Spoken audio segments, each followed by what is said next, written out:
교수님께서는 충북대학교 명예교수님으로 지금 계시고 전봉준 장군 동상 재건립 추진위원장을 하고 계십니다. 그리고 이전에는 동학농민혁명 기념재단 상임이사를 하셨고 한국연구회 회장님을 역임을 하셨습니다. 대표적인 저술로는 경상도 김천 동학농민혁명이 있고 최근 논문으로는 북점농민군의 전투 방식과 영동 용산 전투가 있습니다. 신영우 교수님 강의 듣겠습니다.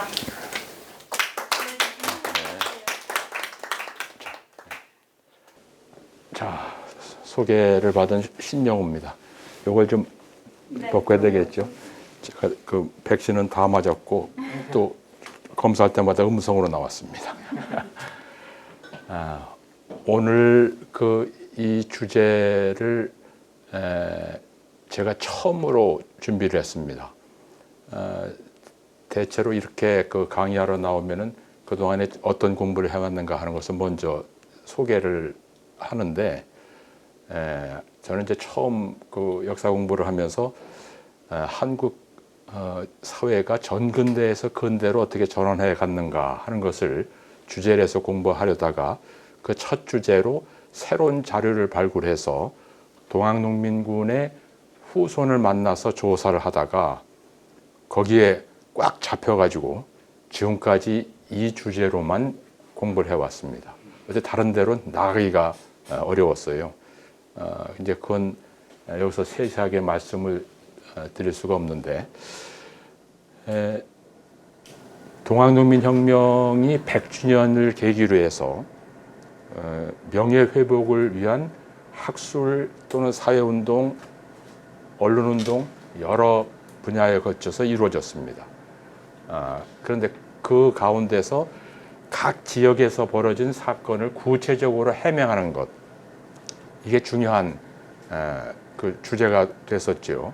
그래서 저는 바로 경상도를 비롯해서 충청도, 강원도, 경기도 여러 지역에 실증 연구를 해와서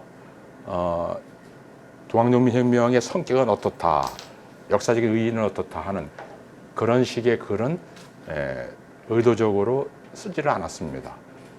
세세한 그런 자료를 발굴해서 구체적인 내용을 소개하는 것이 현 단계에서 필요하고, 그런 내용은 제 다음에 연구할 학자가 제가 했던 것을 징검다리 삼아서 그 다음에 하면 되겠다.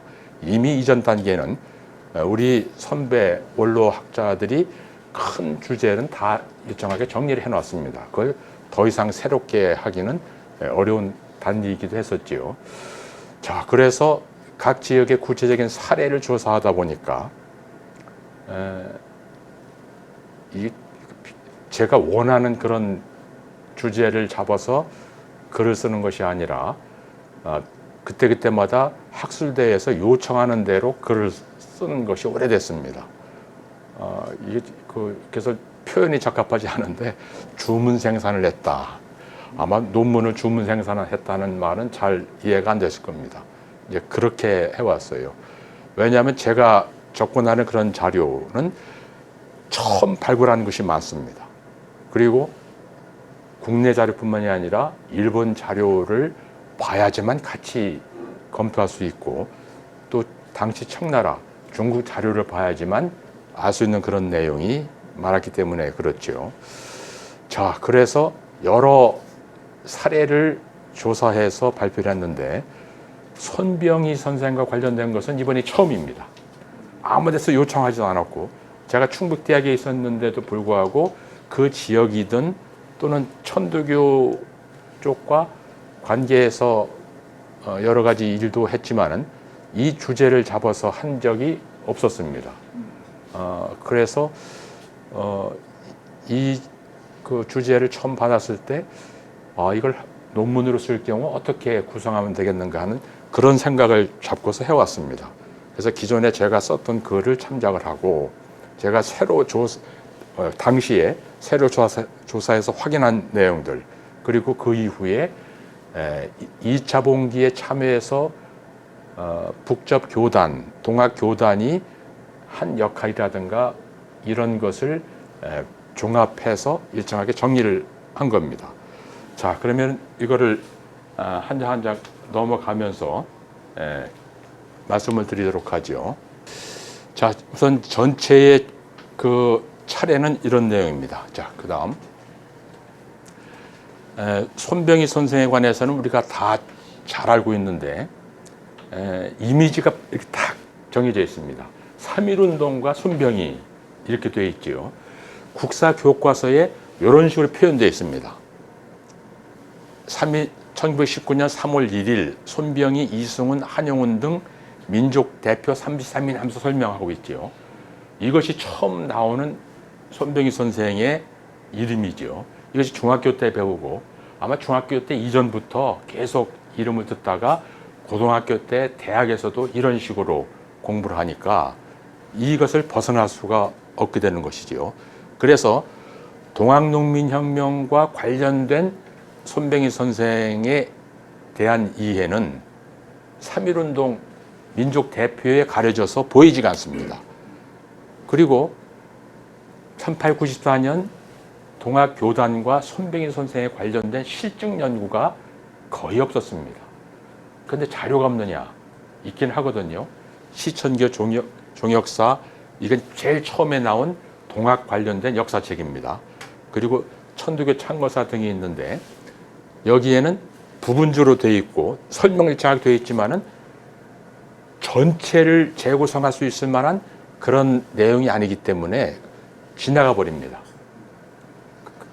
그리고 더 중요한 것은 초기에 동학농민혁명을 연구했던 학자들은 갑오농민전쟁 이런 개념으로 연구를 해서 동학이 1894년에 거족적인 그런 봉기에 참여했는가 안 했는가 이것까지도 의심을 했습니다.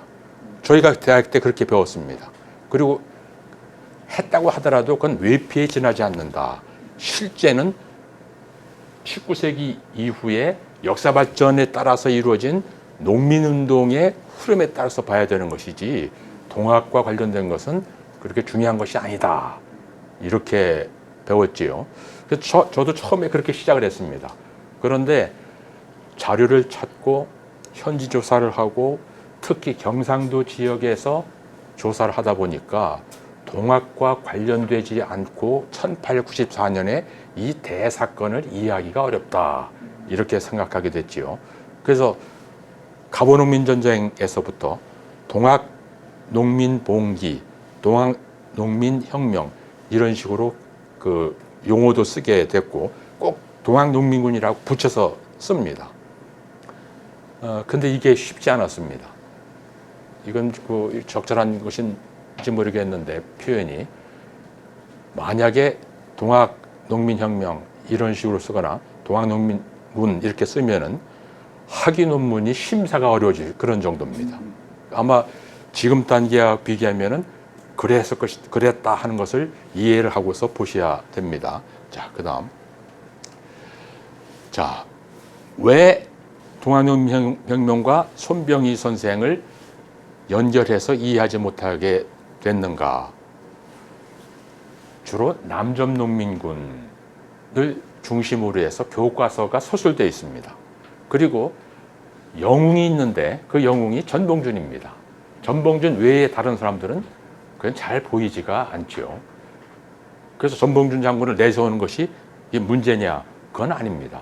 어떤 역사적인 사건도 영웅이 있어야지만 대표적인 인물이 있어야지만 다른 사건이 같이 관심을 받게 되고 확산이 되는 것이지요. 그런데 이건 연구자 책임이 있다. 연구자들이 제대로 연구를 해서 그걸 소개를 해야 되는데 그렇게 못했다 하는 것이지요. 그 다음에는 전라도 중심의 연구, 전국성을 생각하지 못하게 했습니다. 교과서에 보면은 1차 봉기에 전라도 지역에서 어떤 일이 있었는가 지도를 그려놓고 설명하고 있지 전국에서 어떤 일이 벌어졌는가 이걸 보여주지 않습니다. 지금도 마찬가지입니다. 요새 공부하는 사람도 그 교과서를 통해서 배우면 그렇게 되지요. 더군다나 동학을 계승했다고 하는 천도교에서 관련 사료를 수집하고 연구하는데 그렇게 관심을 크게 갖지를 못했습니다. 저는 동학 천도교 관련된 얘기를 하면서 꼭 그 얘기를 합니다. 천도교가 오늘처럼 역사적인 위상, 사회적인 위상을 갖게 된 것은 연구자들이 연구한 성과를 가지고 그렇게 된 것이다. 그런데 거기서 연구에 대해서 관심이 없거나 자료 수집에 대해서 소홀히 한다면은, 있는 자료도 잘 보존하지 못한다면 그건 문제다. 그렇게 얘기를 해왔지요. 그래서 이런 여러 가지 것이 바로 손병희 선생과 동학농민혁명을 같이 연결하지 못하는 그런 결과를 가져올 수밖에 없었다. 이렇게 얘기할 수 있습니다. 자, 이게 최근에 나와 있는 손병희 선생 관련된 책입니다. 이것은 교보문고에 들어가면은 이런 책이 현재 팔리고 있습니다. 많아요. 그리고 국립중앙도서관에 들어가서 손병희 관련된 책을 치면은 더 많습니다. 그 다음 교과서부터 시작을 해서 또 이런 그 대중서, 어린이 위인전에 이르기까지 많은 이런 책이 있지요. 그런데 실적 연구가 안 되고서 이런 책들이 어떻게 만들어지고 있느냐, 그건 문제입니다. 상당히 많은 내용들이 너무 과장되어 있거나 시대 상황과 떨어진 그런 표현이 되어 있습니다. 그래서 그런 것들을 연구자들이 수정해 줘야 되는데 그렇게 못하고 있다 하는 것을 말씀드릴 수밖에 없습니다. 이게 최초로 나온 전기입니다. 67년에 나온 것인데 저는 대학 다니면서 이 책을 구해서 쭉 봤는데 거기서 동학농민혁명과 관련된 그런 얘기가 없는 것은 아니지만은 그냥 지나가 버립니다. 똑같이 읽어도 관심이 없어요. 3.1운동과 관련된 얘기는 열심히 보게 되고 많이 기술하고 있으니까. 그래서 이 책이 갖고 있는 영향이 큰데, 그리고 상당히 많은 그런 뒤에 나온 책들이 이 책을 거의 이렇게 저렇게 변형해서 만든 겁니다. 근데 이 책을 만들 때도 당대에 가장 관심 있거나 공부를 많이 하는 사람들이 참여해서 쓴 책이겠지만은 아주 충실치가 못합니다. 왜 충실치 못하는가? 이제 조금 뒤에 제가 드리는 말씀을 보면 알 수가 있을 겁니다. 자, 1880년대에 들어오게 되면은 동학이 탄압받고 난 뒤에 은도기를 지나서, 이른바 은도기를 지나서 점차 충청도의 산악 지역에서 이건 내륙이라고 할지 평야지대까지 확산이 됩니다. 그리고 1880년대 후반에는 유능한 인물들이 여기 많이 참여합니다.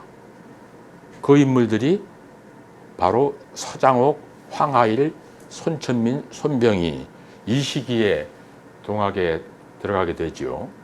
그리고 박인호라든가 이관현, 권병덕 이런 인물들이 들어가게 되는데, 기존에 활동했던 그런 분들은 농촌에서 지식이 많지 않거나 우리의 기존 종교라고 할까요? 학이라고 할까요? 이런 것을 관심 가지고 참여했던 그런 사람들인데, 이제는 말 그대로 농촌 지식인, 젊은 활동가 이런 사람들이 동학에 들어가게 되는 것이죠. 그래서 해월 최시영이 관련돼서 쓴 글을 보면은, 야, 이게 도가 아주 융성해져서 이건 대단히 아주 큰 변화가 있겠구나 해서 관심을 이제 더 보이게 되고, 그 중에서 몇 사람이 두더진 활동을 하게 되죠. 자, 해월 최시영이 어떻게 해서 은도기에 이렇게 많은 사람들을 입도시켜서 교세를 키우게 됐느냐? 그건 가르침이 일정하게 영향을 줬다 하는 것이지요. 신분제도를 부정한다. 이건 쉬운 그런 것이 아닙니다. 군대 조직은 계급사회, 계급 조직입니다.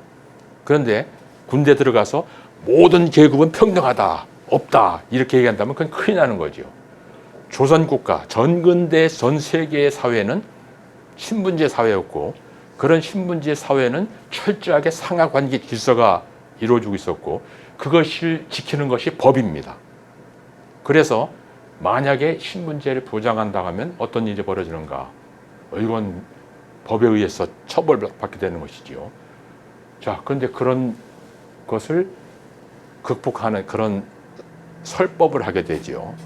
그리고 남녀 문제, 여자는 집안에서 제일 아래 신분에 속해 있는 그런 사람이라서 청주 서택순의 집에 들렸다가 며느리가 배 짜는 소리를 듣고 그 시아버지에게 며느리가 배를 짜느냐 하느님이 배를 짜느냐 하는데 이게 무슨 얘기인지 못 알아듣더라 하는 것이 있습니다.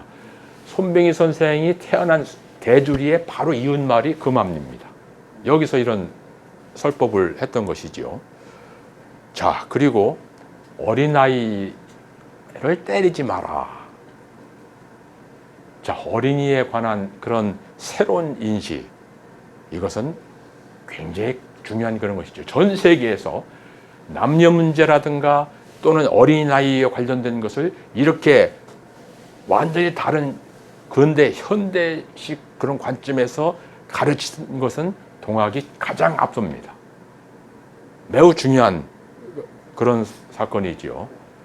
더군다나 적자와 서자, 손병희 선생은 서자 출신입니다. 그래서 이 서자 출신인 손병희 선생이 동학에 들어가서 얼마나 감동됐겠는가 하는 것을 알 수가 있지요. 자, 이게 손병희 선생의 지금 이런 시기의 사진입니다. 근데 간단한 얼굴이 아닙니다.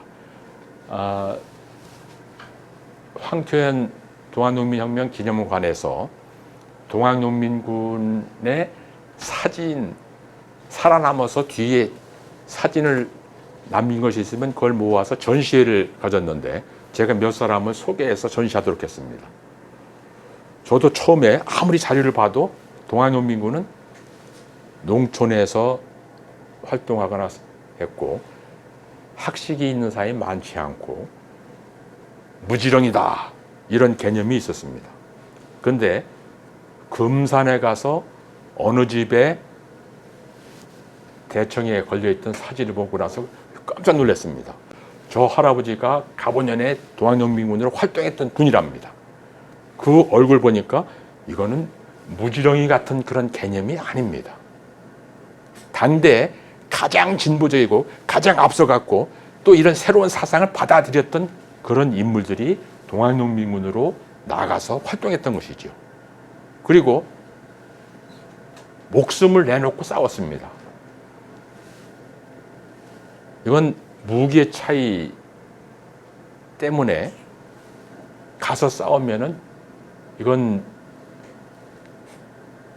죽겠다 하는 그런 생각을 안 할 수가 없는 그런 시기에 나가서 싸우고서 많은 사람이 희생됐던 것이지요. 자, 그런 인물 중에 하나가 손병희 선생이다. 이렇게 생각하시면 됩니다. 그러니까 이 사진을 그냥 보시지 마라 하는 얘기입니다. 젊었을 때의 손병희 선생의 얼굴을 보면은 우리가 농민군이라고 해서 농촌에서 농사만 짓고 살던 그런 개념으로 이렇게 보면 안 된다 하는 것이죠. 자, 그 다음. 자, 손병희 선생의 족보입니다. 아까 전시관에 봤더니 이 족보가 있어서 제가 제일 처음 보고서 글로 써서 소개한 그런 내용입니다.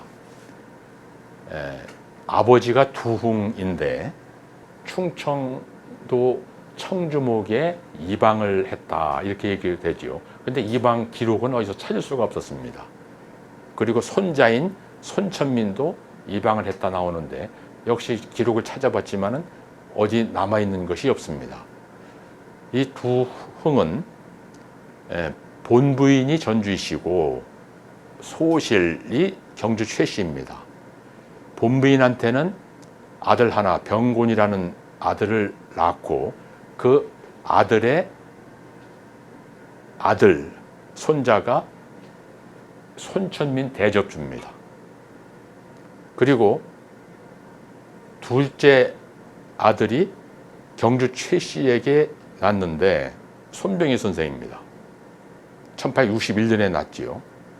그런데 손천민의 조카의 나이가 더 많습니다. 54년생이지요. 7살이 더 많습니다. 예전에는 이런 경우가 이런 비슷한 것이 있었습니다. 자, 그런데 여기서 좀 그 나이를 보면은 좀 흥미있는 게 안 보입니까? 손천민의 생년을 보시고 손천민 할머니의 생년을 보세요. 전주희 씨가 15살 정도에 시집가서 아들을 낳고 그 며느리가 또 15살 돼서 시집가서 아들을 낳습니다. 족보가 사지라고 한다면 30의 손자를 본 거죠. 요즘에는 30 돼서 시집 못 가는 사람도 많은데 이 시기에는 이랬다. 상황이 완전히 다르다. 그래서 이 시기에 적자와 서자 또는 소실이 있고 뭐하고 이런 것을 요즘의 그 개념, 요즘의 가치관 갖고 본다면은 안 된다. 그 시기는 그런 사이였다는 것을 전제를 해서 보시기 바랍니다. 그리고 제일 아래에 신한주 씨가 손병희 선생이 뒤늦게 맞아들인 부인입니다. 이 신한주 씨가 그 여러 가지를 전해준 내용을 제가 조사를 했죠. 자, 대주리 일대에서 논밭 3,000평 그리고 임야 사정부 정도가 있었고 정실이 사는 집하고 소실이 사는 집이 있었답니다. 소실이 사는 집은 망월산이라고 하는, 망월산 많이 여기저기 이름이 있지요. 거기에서 달이 떠오르는 것을 보고 그 태기를 느꼈다 그렇게 하는데, 근데 이 손병희 어머니 경주 최 씨의 무덤이 지금 분명치가 않습니다. 아까 신한주 씨가 여기 대주리에 와서 일가에게 얘기해 준 바에 따르면은 지금 손병희 기념관 들어가는 입구에 그 유허비가 있습니다. 충청북도 사람들이 세운 유허비가 있는데 유허비 앞에 소나무가 있고 소나무가 있는 아주 작은 오솔길 같은 길가에다 그냥 묻은 겁니다. 첩은 무덤을 써서 잘 모시는 게 아니라 그냥 길가에다 그냥 평장하는 그런 시대였지요. 아주 꽤 뒤늦은 시기였는데도 그랬습니다. 손병희 기념관 뒤에 보면은 아버지 어머니 무덤이 잘 만들어졌습니다. 그건 아버지와 본부인의 무덤입니다. 혹시 그 가시면은 유업이 아래 길이 있는데 길 옆에 있는 소나무가 죽이는 여기 어디에 손병희 선생의 생모가 묻혀 있겠거니 이렇게 생각하시기 바랍니다. 지금 찾지를 못합니다. 거기 포장을 안 하기를 바랍니다. 포장하면 나중에 다 없어지니까. 근데 그걸 누가 얘기해 줬느냐? 신한주 씨입니다. 손병희 선생이 뒤늦게 얻은 부인하고 거기 가서 그 얘기를 해 주었는데 손병희 선생이 작곡을 난 뒤에 수십 년 뒤에 그 신한주 씨가 주사모, 천주교에서는 주사모님 이렇게 부르는데 그 얘기를 전해 준 겁니다. 자, 이 동학에 들어가기 전에 손병희 선생은 뭐 호방한 성격으로 거침없이 생활했다. 이건 여러 군데서 나오지요. 자, 이게 손병희 선생의 생가로 새로 지은 겁니다. 1888년 정도 됐나요?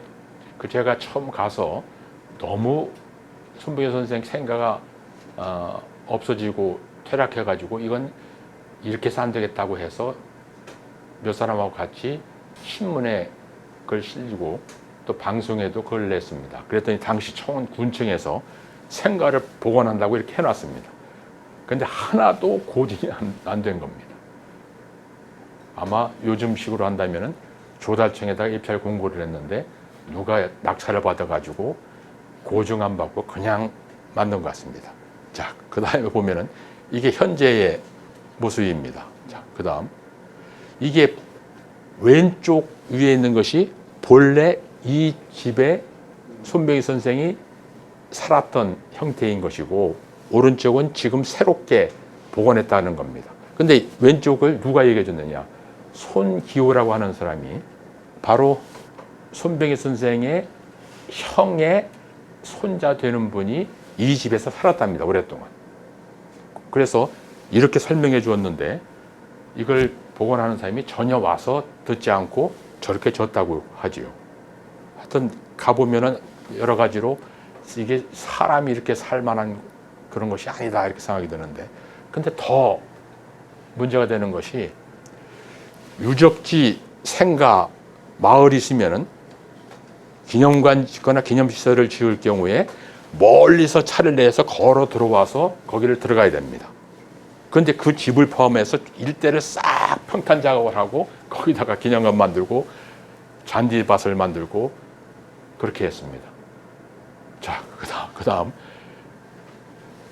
이게 바로 이쪽부터 오래 쭉 들어가는 그래서 거의 끝에쯤 되는데 이 생가를 복원한 것인데 저 뒤에 있는 것이 사당이랍니다. 예산을 들여서 사당을 만들어 놨습니다.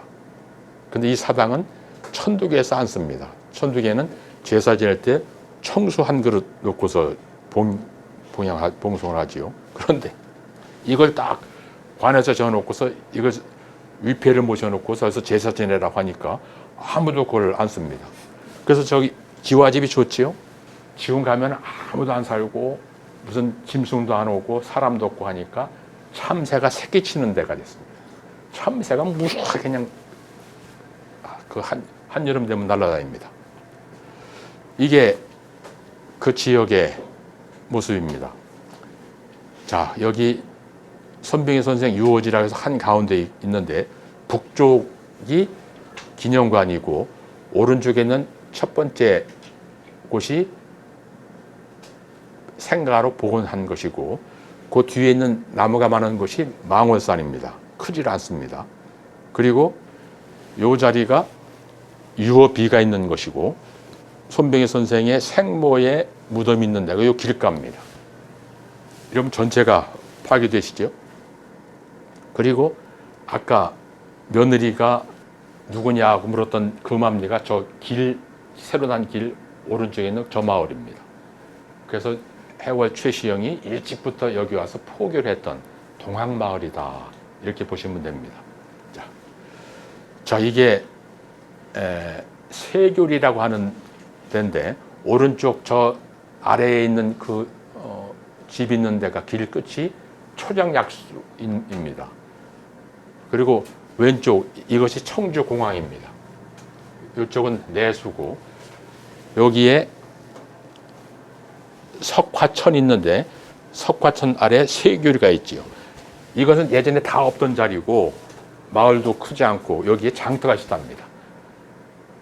그러니까 손병희 선생이 이른바 파라코 생활을 할 때 이 장터에 가서 온갖 무슨 일화 기행을 많이 남긴 그런 곳입니다.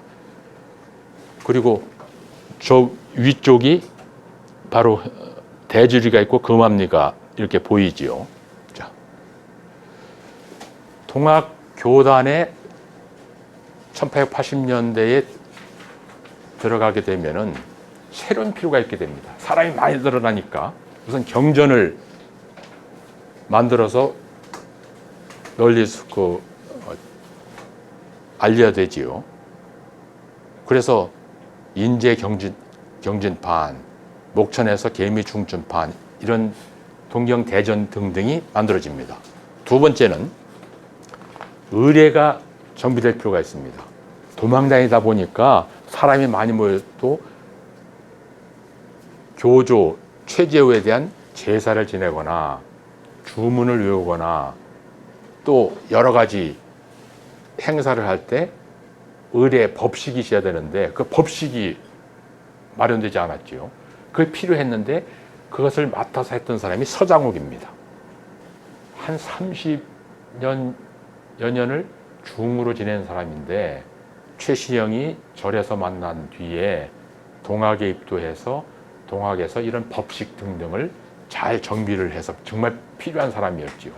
능력도 있는 사람이었고 서장욱과 관련된 얘기는 많이 얘기가 되고 있지요. 그 다음에 이 동학에 많은 사람이 들어오니까 조직이 만들어지고 사람을 통제할 필요가 있습니다. 이를테면 직접 접주 뭐 여러 직책이 있는데 직책에 따라서 임명장을 주거나 모이게 하거나 뭐 하거나 이런 것이 필요한데 이거 할 만한 사람이 없습니다. 그것을 바로 손병희 선생이 했던 것이지요. 매우 중요한 인물이지요. 그래서 대도소를 보훈 장례에 설치할 때 교무 전체를 주관하는 위치에 있게 됩니다. 그런 비슷한 기록이 여기저기 있는데 그게 구체적으로 어떤 것이 몰랐는데 규남장 임동호 양력이라고 하는 그런 경기도 여주에서 활동하던 동학농민군이 쓴 기록이 있습니다. 그 기록에 여러 내용을 서술하고 있는데 이건 매우 중요합니다. 글 자체를 보면은 그렇게 많은 걸 소개하고 있지 않은데 왜 뼈대가 있지요. 가본인이 어떤 일이 벌어졌고 동학 교단이 어떻게 했고 손병희 선생을 비롯해서 북적 교단이 동학농민군으로서 참여해서 활동하는 것이 어땠는가 하는 것을 뼈대가 쭉 있어야지만 여기저기 있는 걸 살을 붙일 수가 있는데 모자이크 전체를 구성하는데 뼈대 역할을 하기 때문에 다른 자료에 있는 것을 붙일 수 있게 해놓은 것이죠. 그래서 그 뒤에 계속해서 규남장 관련된 얘기가 나오는데 자, 그 다음 동학은 인맥으로 연결이 됩니다. 지역 조직, 충청도 보훈이라서 보훈 사람만 따로 조직하거나 하는 것이 아니라 보훈 사람이 동학에 이끌어 들이면은 연비라고 해서 경상도, 저 충청도의 무슨 서부 지역, 예산이라든가 또는 경기도 지역, 여기 있는 사람이 자기 조직이 되는 거죠.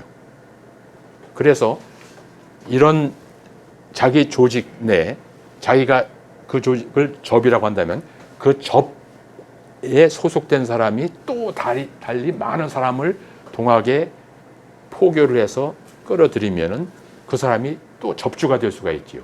그 접주의 위에 있는 사람이 수접주 또는 대접주라고 하는 겁니다. 근데 이런 조직이 1893년 보훈 장례리 집회 때 대접주라고 해서 공식적으로 임명 제도화가 되는 것이지요.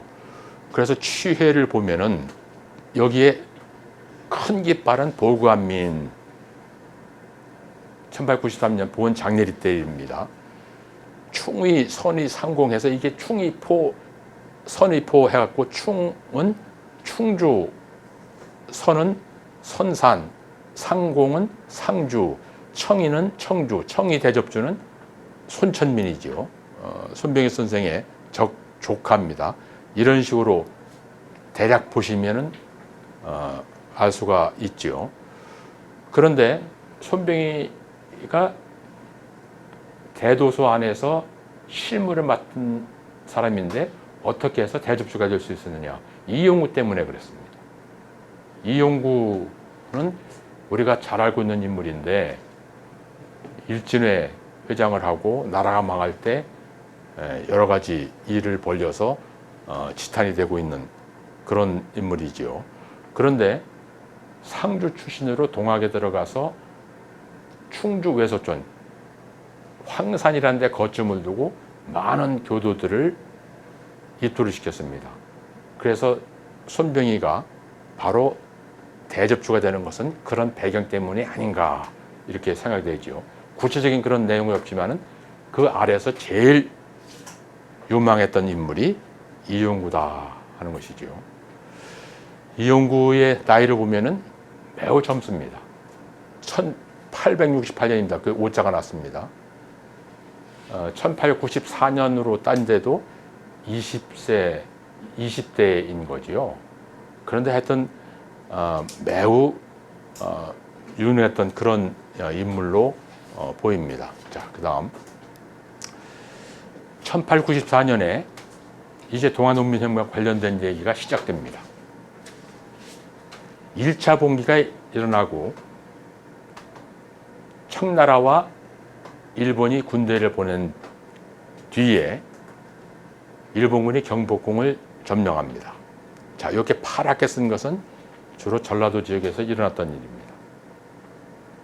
1차 봉기에서 요 내용이 교과서에서 동학농민혁명에 관해서 쓴 거의 전부 다입니다. 이것만 공부를 해요. 그래서 이것만 이해를 하니까 다른 지역, 전국성이라든가 이런 것을 생각하지 못하게 되는 거죠. 그래서 교과서를 바꿔야 됩니다. 그런데 매번 그 얘기를 해도 바꾸질 않습니다. 왜? 교과서 쓴 사람이 이렇게 배웠으니까. 그 뒤에 얘기를 해도 그냥 슬그머니 지나가 버리고 그것이 갖고 있는 의미를 빼놓습니다. 자, 그 다음 경복궁 점령이라고 하는 것이 6월 21일 양력으로 7월 23일 날 벌어지는데 이거는 엄청나게 큰 사건입니다. 인빈요란 병자호란 이후에 최대 사건이 이 사건인데 이걸 슬그머니 넘어가 버립니다. 국사교과서에서 이것이 갖고 있는 의미를 쓰질 않습니다. 그래서 어디는 갑오개혁을 설명하면서 일본군이 경복궁을 어쩌고 하고 이런 식으로 넘어가고 어디는 청일전쟁 하면서 쓰면서 요 얘기를 씁니다. 이건 뭐가 잘못됐는지 모르겠어요. 교육부의 국사교과서의 지침이 잘못됐는지 국사교과서를 쓴 사람이 잘못된 것인지 써도 편제가 그렇게 됐으니까 들어가지 못했는지 그걸 모르겠습니다. 자, 전근대 사회는 전제 국가입니다. 전제 왕조지요. 주권이 국왕에서 나옵니다. 모든 법이 왕이 말하는 것이 법입니다. 그런데 그 왕을 외국 군대가 와서 인질로 잡았습니다. 포로로 잡았지요. 그럼 나라가 망한 거죠. 망했다는 개념이 전혀 없습니다. 이것을 그냥 슬그머니 지나가 버린다. 도저히 이해 안 되는 그런 일이 우리 역사 연구에서 이루어지고 있죠. 그런데 그럴 만한 또 이유는 있습니다. 왜? 경복궁에 그냥 있게 하면서 일본군이 경복궁 내외에 군대를 배치하고 출입하는 사람 막았습니다. 통제를 했습니다. 그리고 정부를 개화파들로 들어차게 해서 실권을 장악하게 하고 일본 공사가 주요한 것을 모두 이리저리 결정을 했습니다. 통고하면 그대로 따랐지요. 그것이 갑오개혁입니다. 갑오개혁이라고 하는 것이 물론 동학농민군의 패전개혁안 그리고 그 시대까지의 많은 사람들이 요구했던 그런 내용, 정부 또는 관료들이 필요에 의해서 개혁을 해야 되겠다, 경장을 해야 되겠다고 해서 이루어진 것 틀림없지만 그것을 실행할 수 있는 통제력, 돈, 또 그 구체적인 내용 거의 다 일본 공사가 이리저리 시키는 대로 한 겁니다.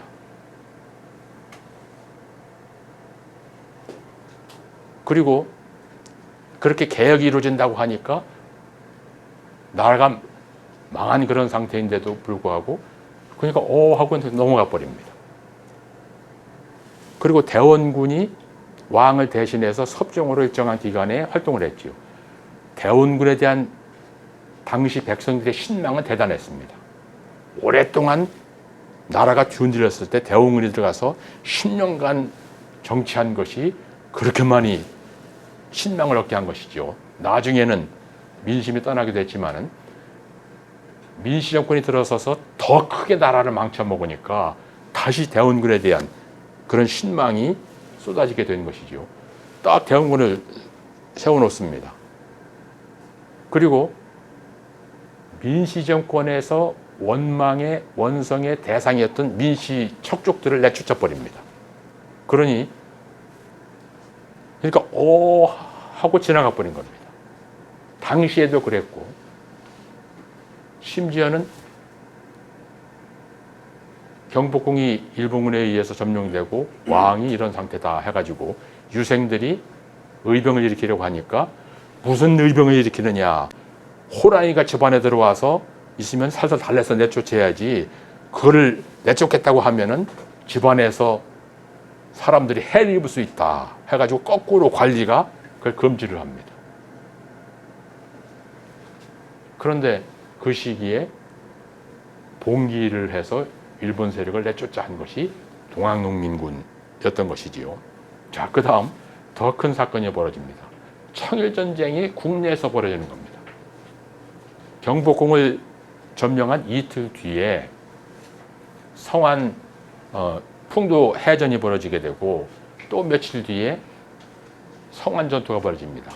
북토가 외국군이 싸우는 전쟁터로 바뀌어지게 되죠. 자, 그렇게 되니까 우선 충청도 지역에서 동학농민군 동학 조직이 무장을 하게 되고 봉기를 하고 세력을 확대하는 그런 모습을 보이게 되는데, 전체가 통일돼서 일사분란하게 이루어지는 것이 아닙니다. 권역별로 따로 이루어지게 되죠. 동학교단이 무슨 지침을 낸다고 해서 다 일사분란하게 따르는 것이 아니라, 충청도만 하더라도 최소한 6개 권역으로 나눠야 됩니다. 그 지역에는 대접주가 있었고, 또 여러 대접주가 협력을 하고 있으면서 충청도뿐만이 아니라 경기도, 강원도, 경상도 이 지역하고 연계해서 서로 교류를 하면서 활동하고 있었지요.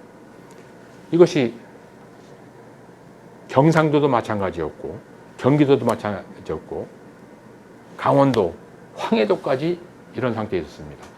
청일전쟁의 가장 큰 전투가 벌어졌던 국내에서 평양이 있는 평안도에서는 감히 움직이지 못했는데, 또 함경도도 그랬는데, 그것은 동학 조직이 거기까지 확산이 안 됐기 때문에 그러하기도 했지요. 자, 그래서 동학농민군이 봉기를 하게 됩니다. 자, 이 봉기, 2차 봉기가 매우 중요한데, 전봉준 장군이 재봉기를 결정하고 삼례에 집결을 시키죠. 그리고 전주성을 비롯해서 여러 군현에서 무기, 돈, 곡식 이런 것을 다 탈취해서 모아드립니다. 그리고 논산으로 북상하면서 공주성을 목표로 해서 가게 됩니다. 그리고 충청감사 박재순에게 협력을 요구하는 통문을 보냅니다. 자, 그래서 공주성을 둘러싼 전투가 가장 큰 그런 현안 문제가 되지요. 자, 이 시기에, 자, 그 다음 북접교단, 동학교단에서는 손병희 선생이 두드러진 활동을 하게 됩니다. 자, 이거는 종로 탑골공원에 있는 손병희 선생의 동상이지요. 자, 그 다음 바로 그 가까운 거리에 전봉준 장군 동상이 있습니다. 이 동상을 세우고 난 뒤에 아주 감회가 깊었는데, 손병희 선생하고 아주 가까운 거리에 동상이 있습니다. 그게 한번 생각해 보셨습니까? 가면서 손병희 선생 동상이 저기 있다. 아마 들어가서 그걸 기억하는 분들은 알고 있겠지만은 대개 그냥 지나가 버리지요. 그런데 종로 내거리에 전봉준 장군 동상이 있으니까 차 타고 가면서 이거 보이지요. 바로 서울까지 두 번의 동상이 세워진 겁니다. 자, 그래서 이 동상을 세울 때 바로 앞을 보면은 그 앞이 화신백화점 자리고 국세청이 있던 데입니다. 그래서 거기를 쳐다보지 말고 오른쪽으로 좀 고개를 돌렸으면 좋겠다. 내거리 쪽으로. 그래서 고개를 약간 돌리게 했지요. 이게 가마를 타고 호송하던 전봉준 장군 그 모습으로 이렇게 만든 겁니다. 자, 나이를 보면은 전봉준이 우리 나이로 40세입니다. 순병이는 34살입니다. 요즘은 어려들 많이 살아가지고 어른들이 보면 다 애들이라고 할 겁니다. 그런데 이 시기에는 적어도 10세 내지 20세를 더 해야 될 겁니다. 사회생활을 하거나 여러 가지로 봐서. 근데 여하튼 당시 20대, 10대 말에서부터 20대, 30대에 이르는 사람들이 수만 명이 모여서 동학농민군으로 활동을 하고 그 중에서 많은 사람이 희생됐습니다. 희생된 사람의 상당수는 절순이 됐습니다. 왜? 혼인을 하지 않고 젊은 나이에 죽었으니까. 다행히 살아남아서 자손을 낳은 사람들이 지금 손자는 거의 없고 증손자, 고손자가 돼서 동학농민군 유족회를 만들어서 지금 활동하고 있습니다. 그런데 상당히 많은 사람들입니다. 전라도 지역을 비롯해서 경상도 지역의 섬들은 당시 사람이 들어가서 살지 못하게 했습니다. 그런데 이 시기에 들어가서 살기 시작을 했습니다. 여러 섬들이 그렇습니다. 이를테면 경상도의 통영을 비롯해서 전라도의 하위도라든가 여러 지역에 언제부터 사람이 살았느냐. 1894, 5년부터 사람이 사는 것을 용인해 줬다. 외구가 한국에 끼친 영향이 그렇게 컸던 것이지요. 자, 이 나이를 한번 쭉 보면은 한 시대에 젊고 유능했던 그런 사람들이 대거 희생이 된 이것이 1894년 동학농민 혁명이다 하는 것이죠. 그래서 이런 개념으로 교과서의 일정한 내용을 국민에게 전달해 줘야 되는데 그렇게 못하고 있다. 자, 이제 전투가 벌어지는 것이 나옵니다. 동학농민군과 싸운 주력이 일본군입니다. 일본군은 처음부터 청나라와 조선과 전쟁을 하기 위해서 대본영을 만들어서 군대를 파견합니다. 그 군대에서 앞장서서 왔던 것이 히로시마에 주둔하고 있었던 위수 지역이었던 제5사단입니다. 그리고 뒤이어 3사단이 오게 되지요. 제1군 사령관이 대단한 그 야마가타 아리토모입니다. 메이지유신 이후에 일본 근대사와 양문동 이후에 청나라의 역사는 한국사와 직결됩니다. 한국사만 알아갖고 한국사를 이해할 수가 없습니다. 그런데 한국사에서 이런 이름들을 소개해 주지를 않고 있습니다. 청일전쟁에 국력을 기울여서 집중하고 있었기 때문에 후방지역으로 장악했던 조선 내에서 일본군 병참부 군용 전신선을 공격하거나 한다면 엄청난 사건이 되는 것이죠. 일본군 현지 사령관이 엄벌에 하라, 이걸 막아라, 그렇게 강요합니다. 그래서 여러 가지 문제가 벌어집니다. 자, 그 다음을 보면은 시모노세키 수비병인 후비보병 제19대대가 파병이 됩니다. 일본군은 당시 현역 3년을 지내고 예비역 4년을 지낸 다음에 다시 집에 돌아가서 살게 하다가 전쟁이 일어나면 다시 소집을 해서 후비역으로 5년을 지내게 합니다. 자, 이렇게 하면 군대 생활 할 만하죠? 아주 경험이 많은, 능력 있는 그런 사람들이 어떻게 보면은 후비역입니다. 그 후비역은 현역병이 빠져나간 일본 내에서 수비를 맡게 하거나 조선이나 청국에 파견해서 경비 등을 맡게 합니다. 그 중에 후비보병 제19대대가 동학농민군을 진압을 하기 위한 유일한 목적으로 파견이 되지요. 그런데 조선은 일본군 병참 노선의 핵심 지역입니다. 따라서 여기를 관장했던 것은 병참감입니다. 즉 작전을 담당하거나 지역 사령관이 아니라 병참을 담당했던 병참감이 이 제19대대를 지휘하게 된 것이죠. 그리고 그 전체를 실제 관장했던 인물이 병참 총감이었고 일본 육군의 참모 차장이었던 가와카미 소로쿠입니다. 자, 뒤에 가와카미 소로쿠가 또 나옵니다. 그리고 일본 공사관의 이노우에 가오루 공사가 특명 전권 대사로 오게 됩니다. 이건 이토 히로부미와 더불어서 메이지 유신의 원운입니다.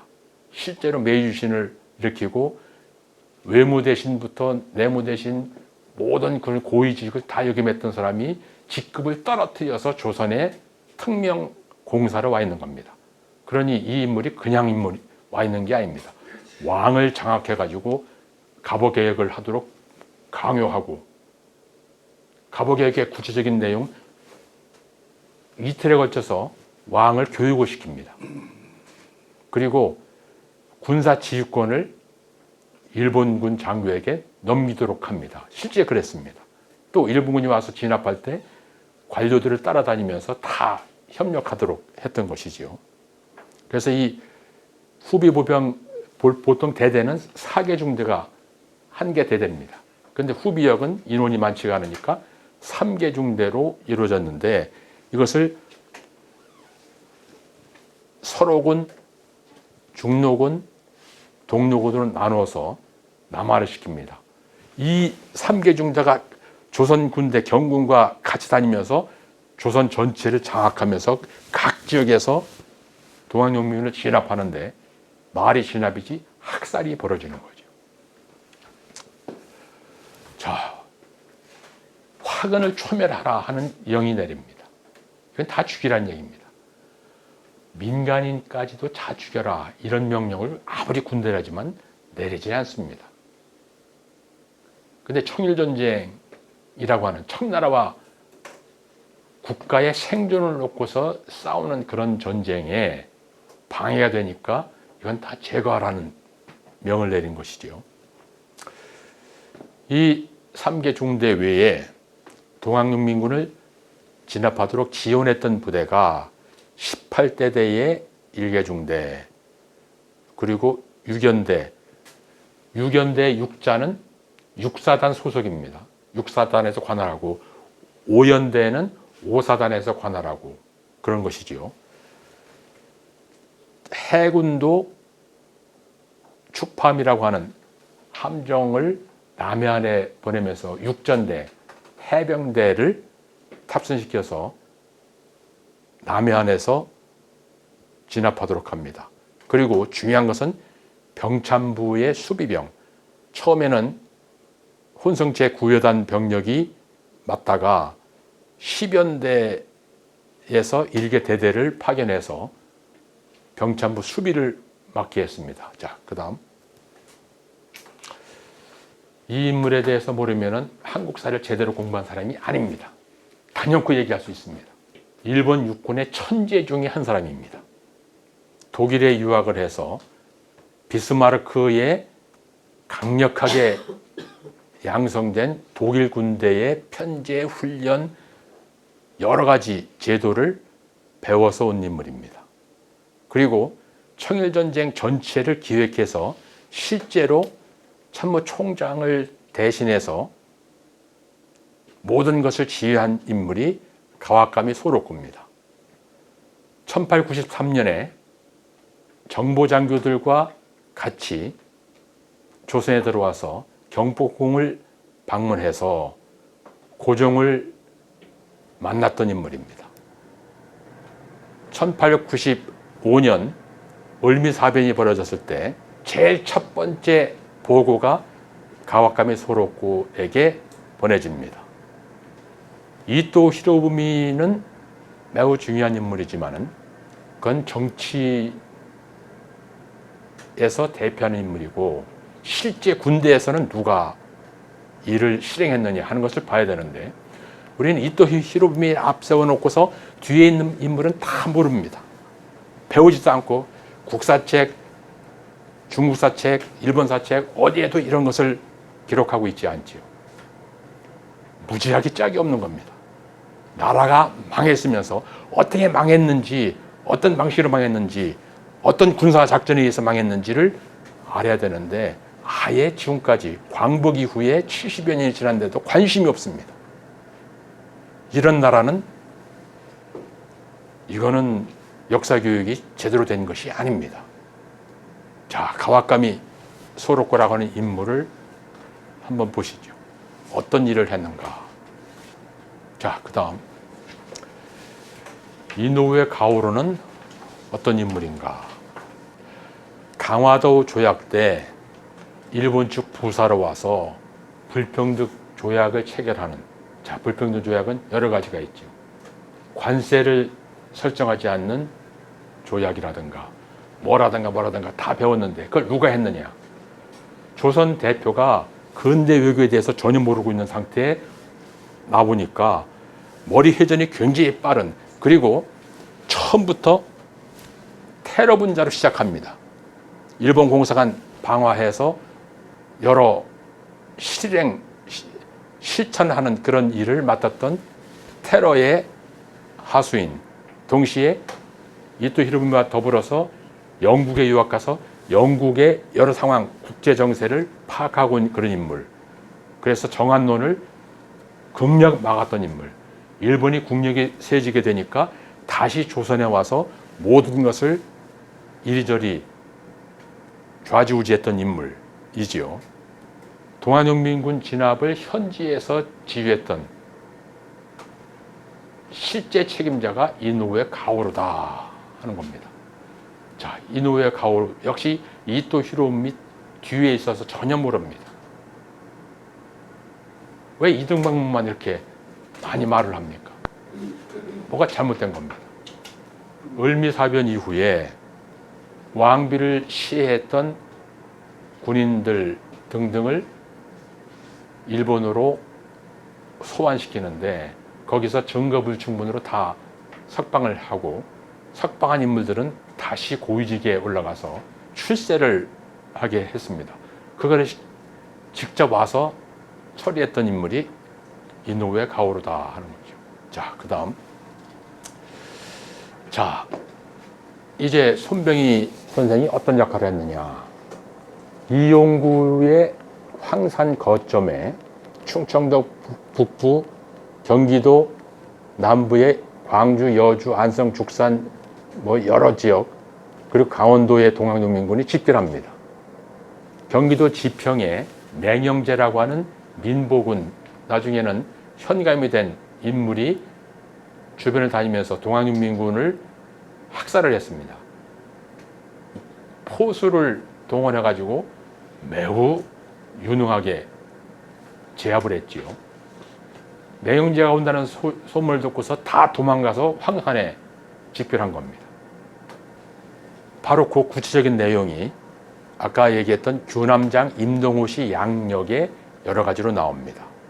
그래서 황산에서 모여있던 사람들이 괴산을 거쳐서 일본과 전투를 해서 물리치고 보은으로 가게 됩니다. 보은으로 가서 처음 보은 상황을 이렇게 기록합니다. 이런 기록이 어디에도 없습니다.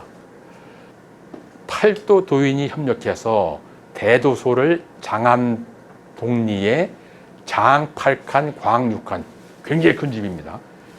기둥을 한쪽은 8칸, 8개, 한쪽 6개 해서 거의 정사각형 비슷한 큰 집이죠. 지금 관청에 들어가면, 당시 관아 또는 궁궐에 들어가면 이런 크기의 그런 건물들이 있다, 이렇게 생각하면 됩니다. 전라도 목공장을 고빙해서 3개월 만에 만들었다. 그리고 대도소에서 사무 취급은 의암 손병희 선생이 주무하고 팔도 도인의 첩지 출급을 전부 취급하다. 이게 거의 유일하게 나옵니다. 다른 데 조금씩 있던 것은 그냥 당연한 것처럼, 당연한 일은 기록하지 않습니다. 지나가는 것이고, 여기는 읍에서 처음 가서 보니까 이게 보이니까 그냥 쓴 겁니다. 자, 그 다음. 자, 그런 뒤에 전봉준 군과 협력을 해서 공주로 행군을 하는데 행군할 때 황산 집결군이 주요 책임을 맡습니다. 선봉이 안성포, 대접주, 좌익이 광주포. 이 광주가 서울의 강남, 하남, 광주, 성남 이 지역입니다. 거기까지 동학 세력이 퍼져 있었지요.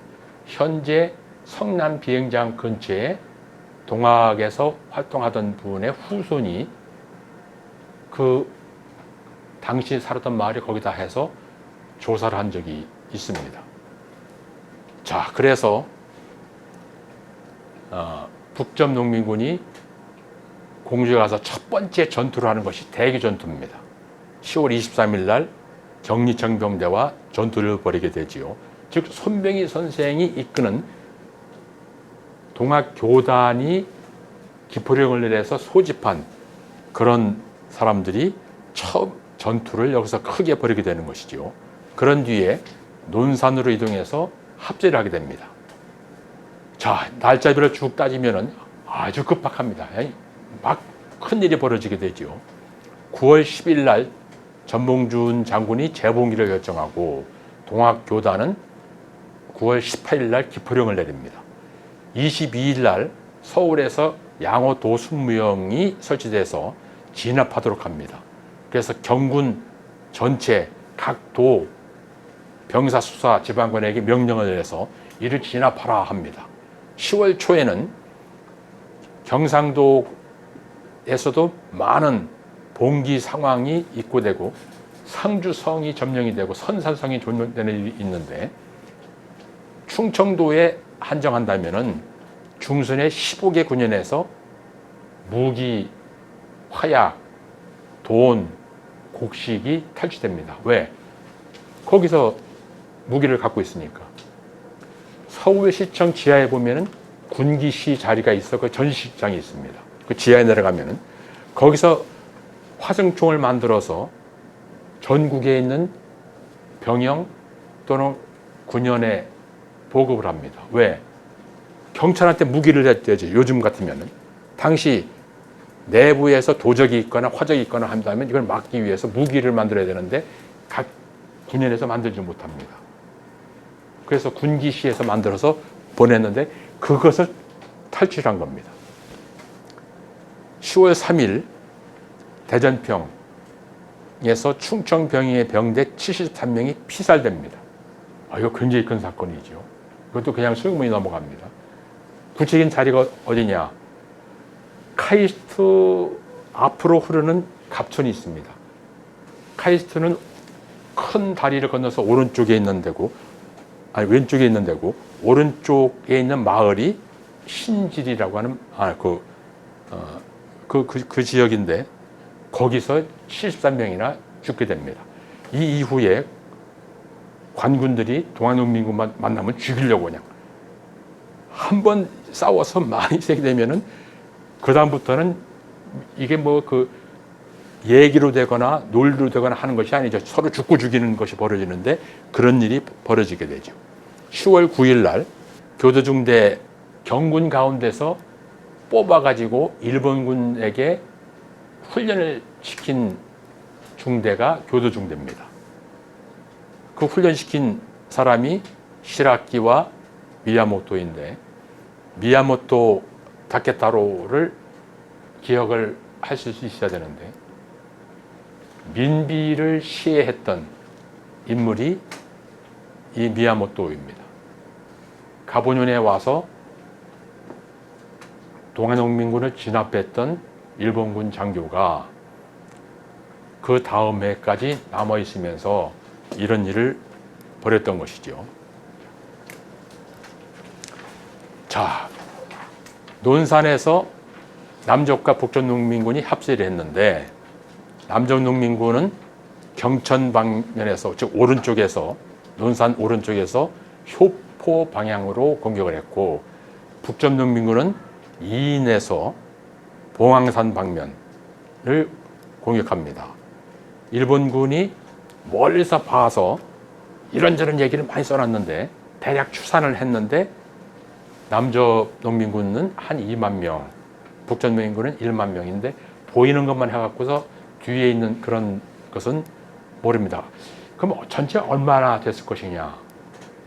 북전 농민군이 마지막 충청도로 올라오면서 계속해서 몇만 명이라고 이렇게 얘기합니다. 상당히 많이 흩어졌는데도 불구하고. 그래서 양쪽에 최소한 3만 명에서 4만 명. 근데 말이 3만 명, 4만 명이지 이게 쉬운 게 아닙니다. 이 사람들이 열흘간 있었다고 한다면 하루에 2끼를 먹는다고 하더라도 쌀이 얼마큼 있어야 되죠? 솥이 얼마나 있어야 됩니까? 물은 얼마나 필요합니까? 잠은 어디서 자죠? 무기는 어떻게 확보를 하죠? 이거는 당시에 봐서는 어마어마한 그런 일입니다. 일본군 장교가 정보를 파악해서 보고한 그런 내용을 보면 저런 숫자인데 3만 명이라고 하더라도 어마어마한 일이 벌어진 것이죠. 그래서 이인에서 손병희 선생이 이끄는 북전 농민군이 10월 23일, 24일 날 전투를 벌이게 됩니다. 효포에서는 25일 날 전투를 벌이게 되지요. 11월 8일, 9일 우금시 전투가 벌어지게 되는데 산 위에 경군하고 일본군이 배치가 되어 있는데 동쪽에 판치, 서쪽에서 봉황산. 봉황산 어디냐? 공주 가면은 백제 왕릉이 있는 곳이 있죠. 무령왕릉이 있는 쪽에서 공주 시내로 들어가는 고개가 있는데 그게 하고개입니다. 장사꾼들이 짐을 지고 끝까지 올라가서 큰 힘을 쉬었다고 해서 하고개죠. 그 하고개 아래에 송장뱀이라고 동아농민군이 죽었는데 그 죽은 시체를 송장뱀이에 묻어서 이름을 그렇게 붙이게 됐지요. 거의 공주 목에 공주 가명의 군주거리입니다. 바로 이용구가 앞장서서 이렇게 싸웠다고 여러 기록에 나옵니다. 자, 그 다음 우금시 전투에 대한 구체적인 기록입니다. 주루 전쟁이라고 하는 영화가 있습니다. 영국군이 주루 지역을 공격을 하는데 주루 왕이 이끄는 군대가 죽은 그런 속에서 아주 차이가 나는 무기를 가지고 영국군을 격파하는 그런 영화이지요.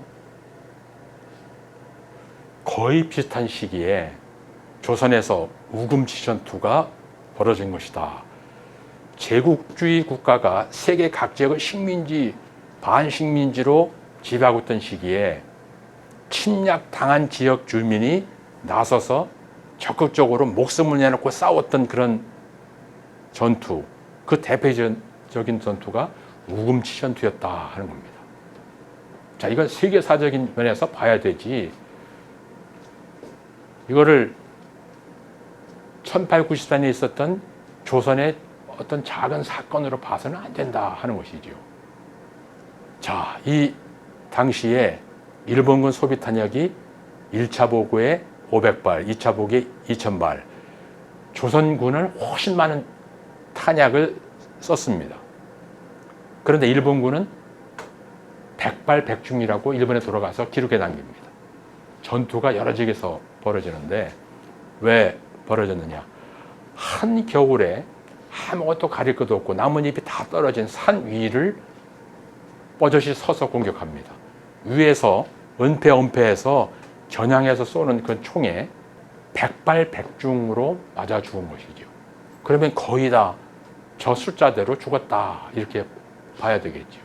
여기에 경군이 죽인 그런 사람까지 포함하거나 또 부상당해서 쓰러진 그런 사람들을 다니면서 다 학살을 하고 얼마나 많이 죽였는지 일본군이 전공을 나타내기 위해서 몇 명이 죽였다고 처음에는 다 기록에 남깁니다.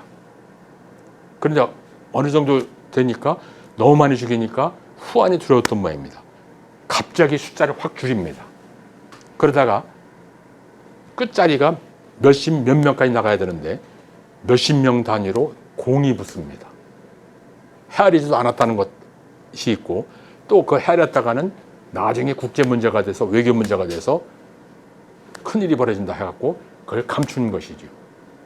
그래서 도대체 얼마나 저기서 죽었느냐 그건 모릅니다. 제일 아래 빨간색으로 된 것이 손병희 통령이 지휘하는 북점 농민군이 싸운 그런 내용입니다. 봉황산을 지도에서 찾아보면 얼마나 가까운지 알 수가 있는데 바로 이런 기록이 여기저기 있습니다. 자, 그 다음. 자, 그런데 왜 이렇게 일방적으로 패배당했느냐. 자, 동아농민군은 화승총, 천부총은 총열이 긴 겁니다.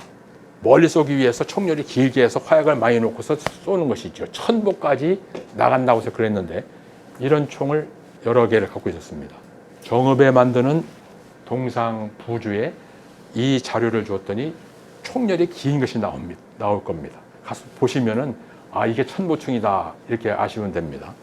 그리고 관군에게 탈취한 신소총이 일부 있었는데 있어봤자 소용이 없습니다. 왜? 탄환이 없기 때문에.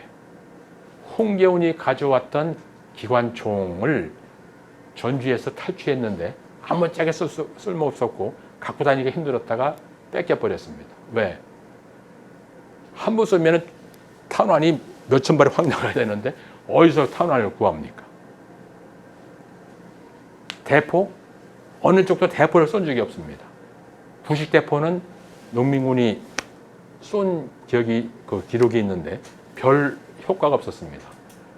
소총보다도 사정거리가 적고 소리만 크게 나는 겁니다. 일본군은 정규 사단에게는 무라다 소총을 지급을 했고 후비 역에게는 종래에 썼던 스나이더 소총을 지급을 했는데 스나이더 소총이 뭐냐? 야콥 스나이더라고 하는 미국인이 발명했는데 총구에 그 탄환을 놓고 꼬집대 같은 걸로 단단하게 다진 다음에 탄환을 놓고 부싯돌로 심지에 불을 붙여서 쏘는 머즐 로더가 아니라 총열 뒤쪽에다가 탄알하고 화약을 붙인 카트리지를 집어넣어서 장전하는 브릿지 로더입니다. 이 스나이더 소총이 영국이 식민지 확보 전쟁에서 유용하게 사용합니다. 그리고 1차 대전까지 쓰게 되지요. 그런데 위키피디아에 보면은 조선에서 썼다 이런 것이 안 나옵니다. 자, 무라다 총을 만든 인물이 이 인물입니다. 이미 일찍이 프랑스, 벨기에 등을 다니면서 신식 소총을 연구하고 당대 최고가는 새로운 소총, 무라다 소총을 만들게 됩니다. 그 뒤에 일본 소총은 이거를 개량한 겁니다. 2차 대전까지 계속 쓰게 되는 것이죠. 자, 이것이 무라다 소총입니다. 탄환집이 저렇게 가죽으로 된 것이 있지요. 대검을 장착해서 사용합니다. 자, 그 다음 이게 스나이더 엠필드입니다. 바로 처음에는 탄약을 종이에다 싸서 했는데 종이가 적절치 않으니까 이런 식으로 쇠로 만들어서 사용하게 되지요. 뒤에다가 장전을 해서 격발시켜서 쏘는 겁니다. 자, 스나이더 소총. 이것은 조선군도 갖고 있었습니다. 근데 조선군은 청나라군하고 비슷합니다. 여기저기서 다양한 총을 사들여 갖고서 무장을 시켰는데 어떤 탄환은 많은데 어떤 그 탄환은 어떤 총구에 들어가지 않아요. 너무 커가지고. 그래서 예산은 많이 썼지만은 제식 소총이 아니기 때문에 소용이 없었죠. 모든 병사들에게 똑같은 총을 줘야지만 똑같은 탄환 갖고 사용할 수 있는 겁니다. 그래서 그것이 제식 소총입니다. 그런데 제식이라고 하는 것을 뭔지 모르는 그런 시기에 외국 총을 비싸게 사들였던 것이죠. 제식 훈련만 제식이 아닙니다. 자, 북점농민군 전봉준 장군은 남저 농민군으로서 초기에는 같이 싸우지만은 뒤에는 북점농민군이 독자적으로 전투를 벌이게 되지요. 자, 연산 전투, 우금치 전투 이후에 논산 전투에서 북전 농민군이 싸웁니다. 어떻게 싸웠는가 하는 것이 나오는데 전체 전투에서 유일하게 일본군이 죽은 사례가 연산 전투입니다. 자, 그 개념이 이해되죠? 아프리카 토인이 수없이 오는데 영국군은 하나도 안 죽습니다. 인디언이 그렇게 많이 오는데 하나도 그 백인은 죽지 않고 인디언만 죽게 되지요. 이게 그런 겁니다. 무기 차이가 그런 차이죠. 화승총은 몇십 보 안에서 쏴야지만 치명상이 있는데 일본군의 소총은 사정거리가 250m, 치명상을 입는 데가 100몇십 미터입니다. 이거는 어떻게 비교할 수 있는 그런 것이 아닙니다. 자, 스기노 도라키지 상den병이 전사해가지고 이게 큰 사건이 됩니다. 자, 그 다음 이게 스기노 도라키치의 무덤입니다. 일본에 가서 직접 확인하고 여러 사람들을 안내해서 사진을 찍어 왔습니다. 자, 그 다음 이게 비석입니다. 그 비석을 우리 학생에게 초역으로 번역하도록 하고 정리한 다음에 동학학부에 실린 겁니다. 시곡구의 도쿠시마 아와시의 가가와라고 하는 마을에 완전히 우리말로 한다면 촌놈입니다. 당시 일본군이 어떤 사람들이었느냐. 도쿄라든가 야마구치라든가 이런 데서 사는 도시 사람이 아니다. 저 시골에서 그야말로 근근히 살고 있는 숯을 굽는 사람, 농사 짓는 사람을 소집을 해갖고서 군대에서 3년, 4년을 복역하도록 하고 다시 5년간 복역하도록 후비역으로 불러들인 인물 중에 하나가 이 인물입니다. 그래서 연산에서 죽었다. 그런데 나이가 38살이었답니다. 자, 38살에 상등병이면은 진급 못하고 계속 붙잡혀 다녔던 것이죠. 자, 그 다음 원평 전투가 벌어집니다. 전주성에서 나와서 원평에서 전투가 벌어지는데 그 뒤에 기록한 내용을 보면 매우 참혹합니다. 뭐 일본군이 다니면서 불을 그렇게 지릅니다. 의병 때도 마찬가지고 이때도 마찬가지고 초가집이라서 불을 지르면 잘 될 겁니다. 아예 한겨울에 돌아가지도 못하도록 그렇게 불을 질러버리죠. 태인 전투에도 역시 마찬가지입니다. 태인 전투에서 전봉준 장군과 손병희 통령이 합세해서 전투를 벌인 뒤에 여기서 흩어집니다. 남조농민군은 다 집으로 가거나 어디로 흩어져 버리고 전봉준 장군만 따로 순창으로 가다 잡히고 북전농민군은 고부 백산까지 갔다가 남하를 해서 자, 그 다음 영동까지 북상합니다. 최시형은 11월 13일 날 전라도 임실 세목토로 가게 됩니다. 하여튼 도망자로서 최시형만큼 잘하는 사람이 없습니다. 등잔 아래로 가는 겁니다. 전투가 한참 벌어지고 있는 전라도의 한 가운데 들어가서 숨는 거죠. 그런데 거기서 북전농민군이 올라가는 것을 확인해서 합류를 하게 됩니다. 그런 뒤에 영동 용산 장터에서 경리청, 충청 병영 병대, 옥천 민보군이 기습을 해서 전투를 벌입니다. 여기서 산 위에 있는 동아농민군을 아래에서 공격하다가 관군이 패배를 당합니다.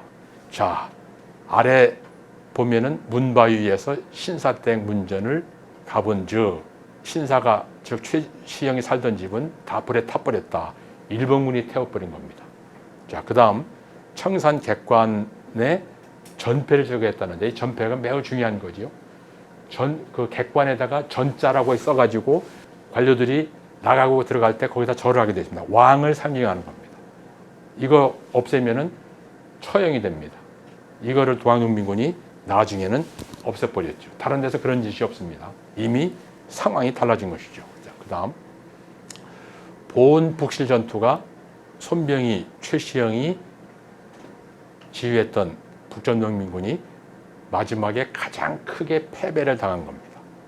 파수병을 잡았더니 본래 안성포, 관동포인데 경기도 강원도에서 왔는데 호남에서 전투에 참가했고 지금까지 17차례 전투를 치루었다 이렇게 나옵니다. 이거 세보면 비슷합니다. 대교 전투 그리고 2인 전투, 우금치 전투도 하루 이틀이 아니라 몇 번 전투를 했지요. 그 뒤에 하루 전투가 아니라 며칠씩 전투를 벌이는 것을 하나하나 따지면은 17차례를 벌였는데 북실 전투까지 18차례가 되는 거지요. 일본군이 정탐한 결과 눈이 많이 와서 매우 추웠답니다. 그리고 동학도 약 1만 명이 모닥불을 피워놓고 몸을 누이고 있었다. 이거를 고지에서 정탐해서 기록한 겁니다. 일본군은 희생자를 300여 명이라고 보고했는데 관군의 어떤 기록에는 395명이 죽고 계곡에서 많이 죽은 시체가 있다. 또 여기에 참여했던 김석중이라고 하는 상주 소묘영의 유격장은 난포 소패자가 2200여인이라고 했습니다. 그리고 밤중에 죽은 사람이 393명이라고 하지요. 여기에 소나말을 80여 마리까지 노획했다고 합니다. 1만여 명이라고 하는데 1만여 명이 소나말 80여 마리에다가 먹을 것, 무기 또는 부상자를 태우고서 온 길을 생각해 보세요. 저 무주진한 장소에서 영동을 거쳐서 보은까지 온 그런 세력입니다. 자, 이게 바로 북실전투가 벌어지는 곳입니다. 자, 이것이 보은 읍내고 이게 삼년산성입니다. 삼년산성 위에 이 지역이 북실입니다. 종곡이 산이 종처럼 있다고 해서 종곡이지요. 12개 마을이 있습니다. 작고 크고 거기에 1만여 명이 최소한 있었다고 하는데 요 아래에서 산 위에 올라가서 봤더니 그렇다는 얘기입니다. 근데 요 부분만 1만 명이지 이 안에는 얼마나 있는지 모르지요. 그래서 최소한 일본군 장교의 보고대로 따른다면 1만 수천 명이 거기 모여 있었던 겁니다. 근데 거기에서 300 몇십 명이 죽었느냐, 2천 몇백 명이 또 죽었느냐 하지만은 죽은 사람 시체의 수를 헤아리지 않았습니다. 여기서 크게 두 지역에서 집단 매장지를 확인을 했습니다. 한 지역은 대량으로 묻었는데 앞에 있는 논에다가 객토를 하기 위해서 그 흙을 떠다 부었는데 포크레인 기사가 여기 이상이 나온다고 했답니다. 사람 옷을 입은 것이 거기 많이 나왔던 모양입니다. 그래서 그건 옛날 동학군들이 죽은 거니까 그냥 갖다가 뿌리라고 해서 이 앞들에다가 그 시신이 다 객토가 됐습니다. 혹시 여러분들이 보온에서 나오는 쌀을 먹는다면 동학농민군의 영혼이 배어있는 그런 쌀이라고 생각하시면 됩니다. 그리고 그 부근에 많이 대추가 심겨져 있는데 한 지역은 집단 매장지가 대추밭이 돼버렸습니다. 그래서 보온 대추를 먹으면 그 붉은 대추가 동학농민군의 어떤 그 뭐가 실려 있는 것이다 이렇게 생각하시면 됩니다. 자, 그다음 보온 북실에서 밀려난 농민군은 결국 해산 상태로 됩니다. 수백 명이 12월 22일 날 충주 외서촌 되자니에서 전투를 벌이는데 그 전투를 벌인 기록, 제가 논문 쓸 때 자료를 보는 것이 저 오른쪽 저런 자리입니다. 아시아 역사 자료 센터에 들어가서 보면은 거기에 이시모리 중대와 같이 몇백 명의 동학당이 공격해 와서 이를 10명을 죽였다 이런 식으로 이렇게 나오고 있죠. 이런 보고가 매일같이 올라갑니다. 전복으로. 가와카미 소록구한테 가는 거죠. 자, 왼쪽 끄트머리에 천상병참 총감 나오지요. 가와카미 소록구 병참 총감입니다. 이마시 병참 사령관이 보낸 것이지요. 이런 것을 모아가지고 일본군과 관련된 전투가 어떻게 벌어졌는가 하는 것을 쓴 것이지요. 동학농민혁명에 손병희 통령이 어떻게 참여했는가 하는 것을 지금 개략적으로 소개를 드렸는데, 이 연구가 거의 안 돼 있습니다. 이 관련된 건 제가 거의 처음 이렇게 소개를 한 것이고, 이에 관련돼서 정리를 한다면은 손병희 선생에 대해서 위상이 달라질 겁니다. 3.1운동뿐만이 아니라 그 이전 단계에 나라가 처한 그런 역경을 극복하기 위해서 목숨을 내놓고 싸운 그런 실체를 확인할 수 있는 것이죠. 자, 오늘 제 말씀은 여기서 마치고 여러 가지 말씀을 드렸는데, 이게 손병희 선생 흉상이지요. 전주 동학기념관에 있습니다.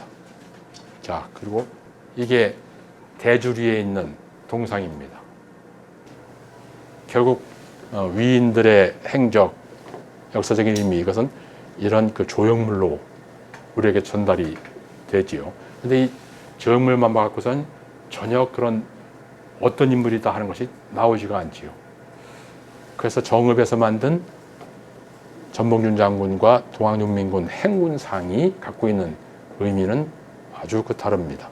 그 작가도 아주 뛰어난 작가입니다. 자, 혹시 궁금한 것이 있으면 질문하시면 말씀을 드릴게요. 우선 박수 한번. 네, 고맙습니다. 짧은 시간 너무 많은 말씀을 드렸지요. 근데 제가 역사는 다 실증 논문을 쓰는 것이지만 구체적인 사실을 이렇게 말씀드려가지고 좀 뭐라고 할까, 정리하시기가 좀 어려우셨을 겁니다. 근데 이런 사실에 근거해서 얘기를 해야지만 의미까지 알 수가 있는 것이죠. 그런데 가끔 제가 드리는 말씀 중에 일본 사람이 한국의 역사학계를 평해놓은 글이 있는데 그거 보고서 깜짝 놀란 적이 있습니다. 한국의 역사학은 실증이 미성숙하다. 이건 자책하는 그런 말인데, 제가 잘못 쓴 글을 별로 수정을 안 해왔습니다. 그리고 선배 학자들이 자료가 없어서 잘 정리하지 못한 글을 보완하려고 생각도 안 했습니다. 그런데 역사학은 그렇게 해서는 안 되는 거죠. 그래서 가능하면 저는 자료에 근거해서 자료를 소개하는 형태로 글을 쓰려고 하는데, 그래서 그런 너무 많은 얘기들이 구체적인 날짜, 이름을 제가 많이 뺐는데 사건을 소개를 해서 정리하시기가 어려우실 거다 생각이 됩니다. 자, 어떤 말씀을 해주시면 말씀을 드릴게요. 예.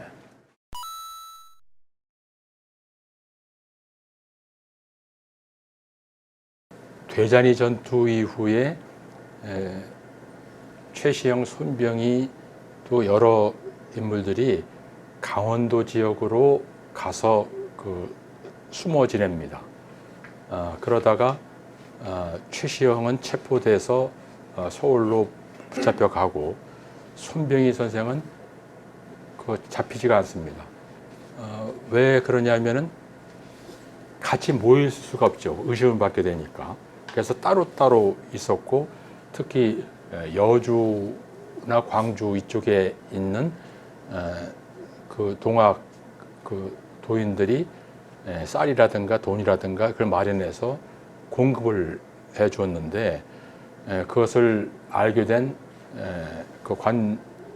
관군이 기차를 해서 체포를 했던 것이죠. 그 구체적인 것은 아까 얘기한 규남장 임동호 양력에 비교적 상세하게 이렇게 나옵니다. 그런데 포교를 그 시기에 숨어 있으면서 함경도 평안도 했다. 그건 아닙니다. 포기할 수 있는 상황이 아니었죠.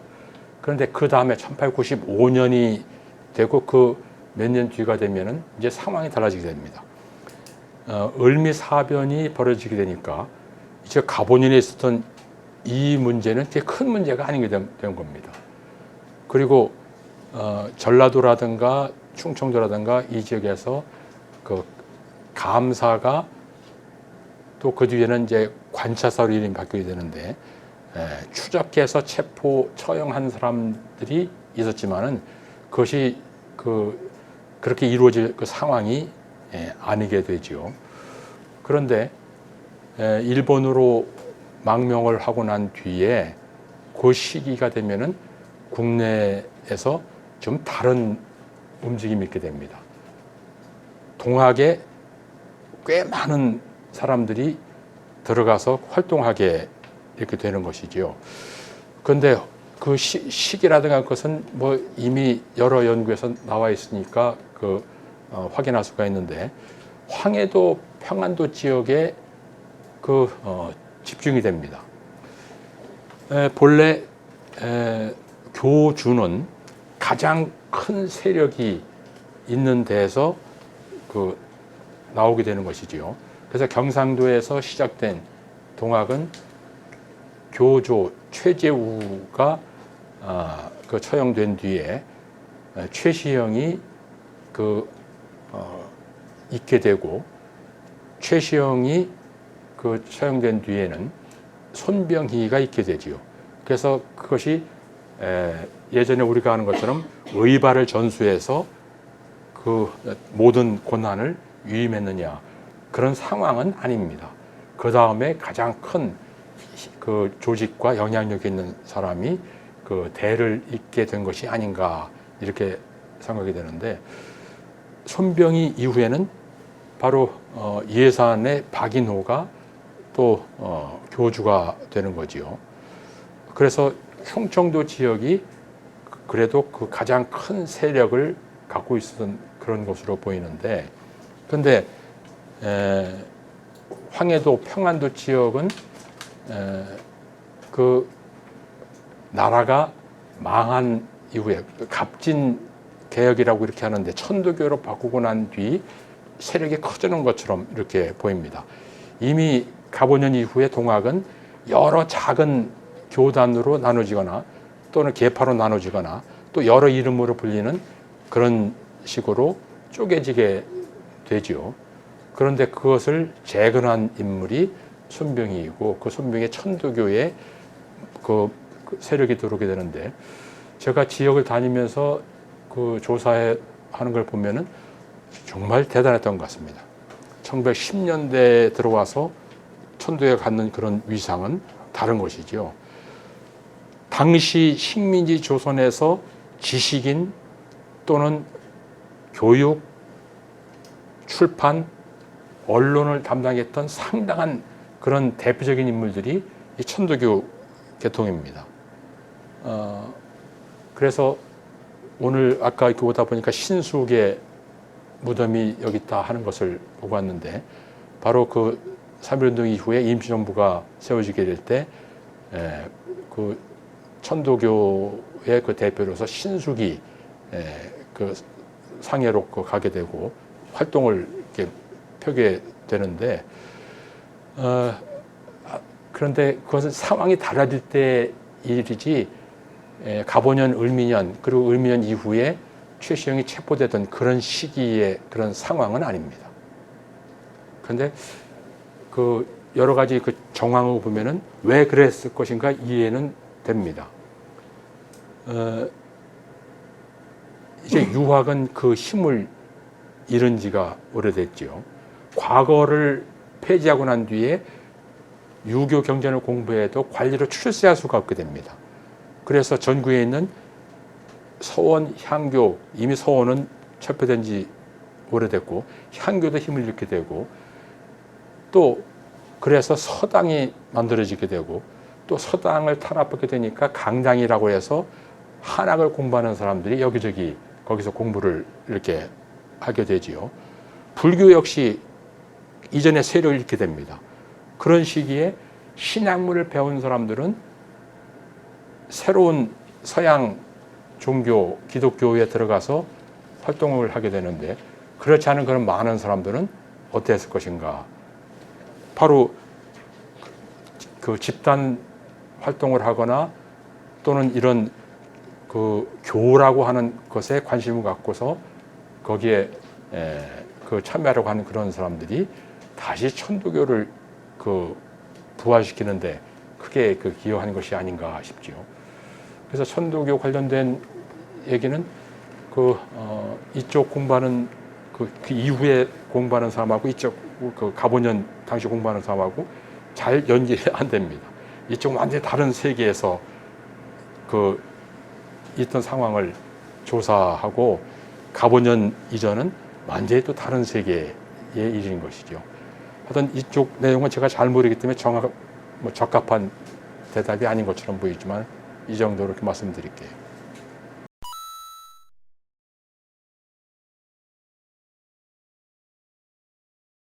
일본으로 가게 된 것은 당시 그 일본에서 메이지 유신 이후에 이룬 근대화라든가 여러 가지 그 체제를 변혁한 그런 내용이 동아시아에서는 굉장히 중요한 사건이고 중국의 혁명가라든가 뭐 베트남이라든가 여러 동남아시아의 유력 인사들이 거기서 보고 배우고 그렇게 했던 것이죠.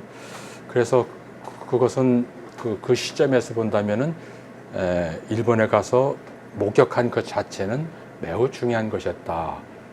그리고 일본을 제외하면은 중국에 가는 그런 것, 거기서 뭘 배우고 하는 것이 어렵기 때문에 상해라든가 또는 대만에 가서 뭐 하는 그런 그 경우는 그 뒤에 계속 나오지만은 그것도 매우 어려웠던 것 같습니다. 그래서 일본으로 가게 되는데 아마 그 모든 것을 다 일본 경찰이 파악하고 있었는데 그런 경찰 보고에 그런 내용들이 나오지요. 그런데 일본은 전봉준까지도 죽이지 않고 활용하려고 했습니다. 이용하려고 그렇게 했죠. 목숨을 살려줄 테니까 우리 말 들어라 하는데 나는 거의 응하지 않겠다, 죽겠다 해가지고 스스로 목숨을 내놓은 인물이 전봉준이고, 그래서 전봉준은 그 당대 메이지 유신의 일본 원훈들 전체, 그리고 양문동을 했던 중국의 여러 지식인들, 이용장을 비롯한 정치가들, 이런 인물 전체하고 비교해서 대응할 수 있는 인물이 누구겠느냐? 그것이 전봉준 장군인 것이지요. 물론 여건이라든가 또는 상황이라든가 결과는 다르지만은 우리가 그래도 내세울 수 있는 인물이 전봉준이다 해서 제가 전봉준 장군 동상을 만드는데 종료 동상 만드는데도 참여해서 실무를 맡았고, 또 정읍에서도 지금 일을 하고 있고, 고창에서도 내년에 만듭니다. 그래서 제가 필요하면 가서 하겠다 하는데, 전봉준이라고 하는 개인의 어떤 영웅을 위한 그런 것이 아니라 전봉준에게 투영된 시대상이라든가 그 시대의 바람이라든가 시대 정신, 이것을 위해서 한 그런 것이지요. 근데 손병희 선생은 그에 비하면은 체포되지 않고 일본에 가서 그렇게 활동한 그런 것을 보면은 일본 정치가를 비롯해서 또 경찰 당국이 전체를 파악해서 활용하려고 했던 것이 아닌가. 그건 김옥균 일부에 떠서 개화파 인물부터 시작해서 그 이후에 여러 인물들이 일본에 가서 세뇌가 됩니다. 그 세뇌는 그렇게 어려운 것이 아니죠. 반복해서 일본의 선진성, 일본에 의해서 조선이 이끌어져야지만은 일본 조선인이 행복하다 하는 것을 넣어주면 이렇게 되는 것인데, 실물을 보게 되니까 일본에서 이루어진 건물, 제도, 생산, 군대 또는 학교 이런 걸 보면은 그거는 그렇게 되지요. 그래서 손병희 선생이 거기서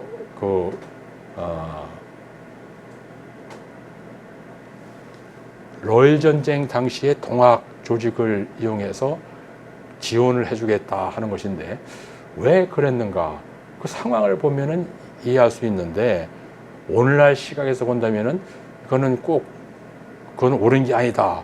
단연코 지적을 받고 그렇게 하겠죠. 그런데 그건 역시 그렇게 우리가 지적을 해야 되겠는데 오늘 제목이 이래서 굉장히 편한 겁니다. 손병현 선생의 전 생애에 걸쳐서 평가하는 말을 해달라 하면은 럴전된과 관련돼서 힘들다 하는 생각 안 할 수밖에 안 할 수 없는데 그런 게 있지요.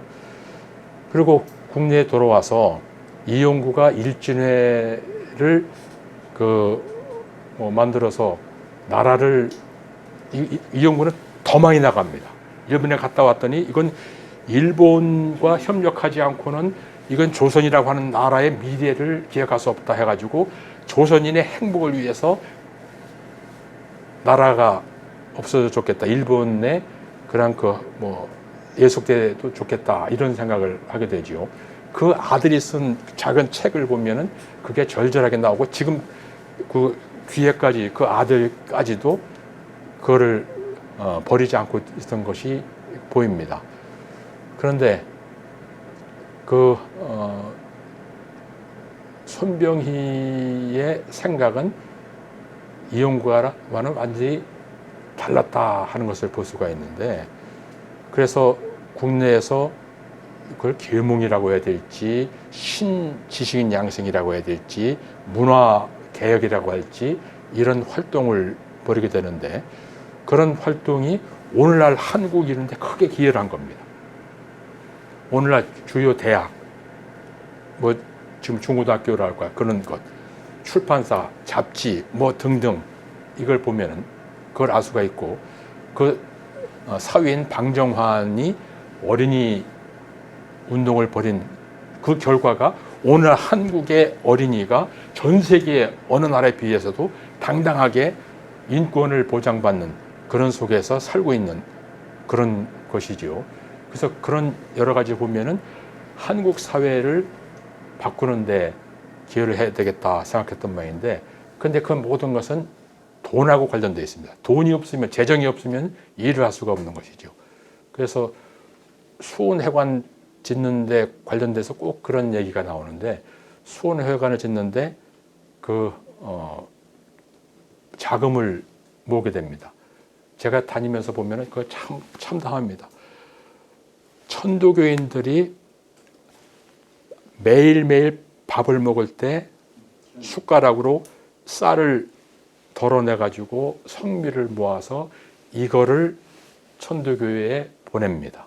그것을 모은 것이 여러 사업을 벌이는 아까 얘기한 그런 여러 문화 사업을 벌이는데 기본 재정이 됐고 또 수원 회관을 짓는데 자금이 됐는데 일본이 이거 아니다 해가지고서 그거를 막으려고 하지요.